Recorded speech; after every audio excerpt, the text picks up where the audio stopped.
प्रिय भक्तों, आपका कथा कहानी घर संसार चैनल में स्वागत है। आज मैं आपको दीपावली की पुण्यदायिनी कथा सुनाने जा रही हूँ। आइए कथा का श्रवण करते हैं।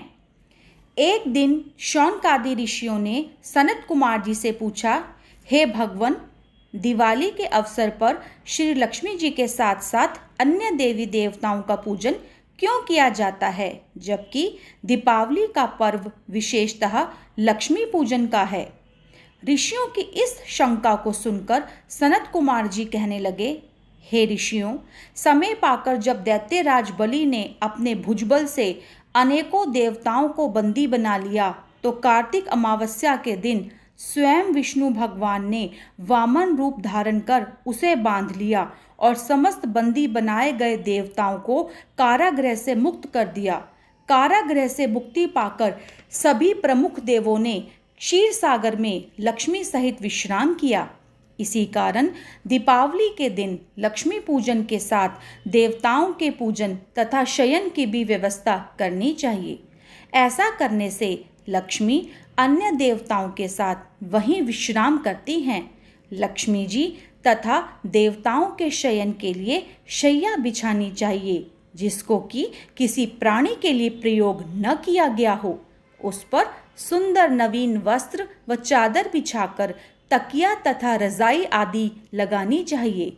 तत्पश्चात सुगंधित कमल पुष्प भी शैया पर बिछाएं, क्योंकि लक्ष्मी जी का निवास प्रायः कमल में रहता है।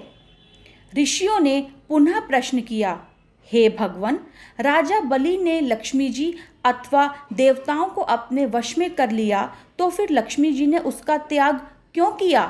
सनत कुमार जी ने उत्तर दिया, हे ऋषियों, एक बार जब देवराज इंद्र से भयभीत होकर राजा बलि कहीं जा छिपा, तो इंद्रदेव ने उसे ढूंढने का प्रयत्न किया। तब इंद्रदेव ने देखा कि बलि एक खाली घर में गधे का रूप बनाकर समय व्यतीत कर रहा है। इंद्रदेव के वहां पहुंचने पर बलि से उनकी बातचीत होने लगी। बलि को तत्व ज्ञान का उपदेश देते हुए समय की महत्ता समझाई। देवराज इंद्र और दैत्यराज बलि में बातचीत चल रही थी कि उसी समय दैत्यराज के शरीर से अत्यंत दिव्य रूप वाली स्त्री निकली। उसे देख इंद्रदेव ने पूछा, हे दैत्यराज, तुम्हारे शरीर से निकलने वाली ये आभा युक्त स्त्री देवी है या आसुरी या मानवी? राजा बलि ने उत्तर दिया, हे देवराज, न ये देवी हैं, न आसुरी और न ही मानवी हैं। यदि तुम इनके संबंध में अधिक जानना चाहते हो तो फिर उन्हीं से पूछो। इतना सुन इंद्रदेव ने हाथ जोड़कर पूछा, हे देवी, आप कौन हो और दैत्यों का परित्याग करके मेरी ओर क्यों बढ़ती आ रही हो? मंद मंद मुस्कुराती हुई वह शक्ति रूपिणी स्त्री बोली, हे देवेंद्र, मुझे न तो दैत्यराज प्रहलाद के पुत्र विरोचन ही जानते हैं और न उनके पुत्र यह बलि ही। शास्त्रवेत्ता मुझे दुस्सहा, भूति और लक्ष्मी के नामों से पुकारते हैं, परंतु आप तथा अन्य देवगण मुझे भली प्रकार से नहीं पहचानते। इंद्रदेव ने प्रश्न किया, हे देवी, जब इतने दीर्घ काल तक आपने दैत्यराज के पास वास किया, तो फिर अब इनमें कौन सा दोष उत्पन्न हो गया जिससे इनका परित्याग कर रही हो? साथ ही यह भी बताने की कृपा करिए कि आपने मुझ में कौन सा ऐसा गुण देखा जो आप मेरी ओर अग्रसर हो रही हो? लक्ष्मी जी ने उत्तर दिया, हे आर्य, मैं जिस स्थान पर निवास कर रही हूँ वहाँ से मुझे धाता विधाता कोई नहीं हटा सकता, क्योंकि मैं सदैव समय के प्रभाव से ही एक को त्याग कर दूसरे के पास जाती हूँ। इसलिए मेरा तुमसे कहना है कि तुम बलि का अनादर न करते हुए आदर की दृष्टि से उसका सम्मान करो। इंद्रदेव ने पूछा, हे देवी, कृपा कर यह बतलाइए कि अब आप असुरों के पास क्यों नहीं रहना चाहती? लक्ष्मी जी बोली, मैं उस स्थान पर रहती हूँ जहाँ सत्य, दान, व्रत, तप, पराक्रम तथा धर्म रहते हैं। इस समय असुर इससे विमुख हो गए हैं। पूर्व काल में ये सत्यवादी, जितेंद्रिय तथा ब्राह्मणों के हितैषी थे, परंतु अब ये ब्राह्मणों से द्वेष करने लगे हैं, झूठे हाथों से घी छूते हैं और अभक्ष्य भोजन करते हैं। साथ ही धर्म की मर्यादा तोड़कर विभिन्न प्रकार के मनमाने आचरण करते हैं। पहले ये उपवास एवं तप करते थे, प्रतिदिन प्रातःकाल सूर्योदय से पहले जागते थे और यथा समय सोते थे, परंतु अब ये देर से जागते तथा आधी रात के बाद सोते हैं। पूर्व काल में ये दिन में शयन नहीं करते थे, दीन दुखियों, अनाथ, रोगी तथा शक्तिहीनों को नहीं सताते थे और उनकी अन्न आदि से हर प्रकार की सहायता करते थे। पहले ये गुरुजनों के आज्ञाकारी तथा सब काम समय पर किया करते थे। उत्तम भोजन बनाकर केवल अकेले ही नहीं बल्कि दूसरों को खिलाकर बाद में स्वयं खाते थे।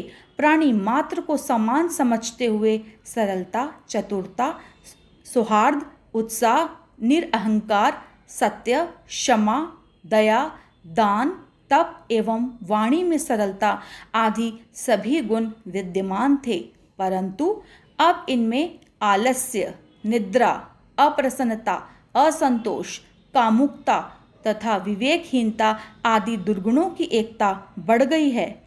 अब इनकी सब बातें नियम के विरुद्ध होने लगी हैं।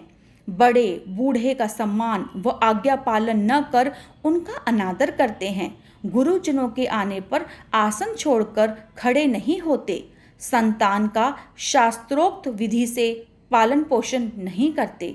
इन सभी कारणों से इनके शरीर एवं चेहरे की कांति क्षीण हो रही है।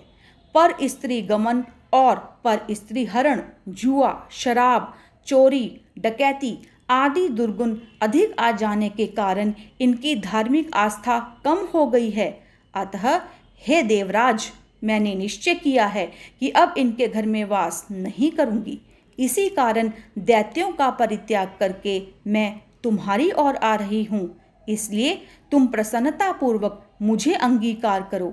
जहाँ पर मेरा वास होगा वहाँ पर आशा, श्रद्धा, धृति, शांति, जय, क्षमा और विजित संगीत ये 8 देवियाँ भी निवास करेंगी।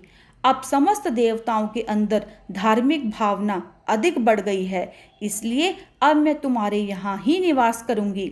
यह सुनकर इंद्रदेव ने शक्ति रूपिणी माँ लक्ष्मी का हार्दिक स्वागत किया और उसी समय अन्य देवतागण भी उनके दर्शन हेतु आकर उपस्थित हुए और विविध प्रकार से स्तुति करने लगे तथा बाजे गाजे के साथ उन्हें स्वर्ग में ले गए।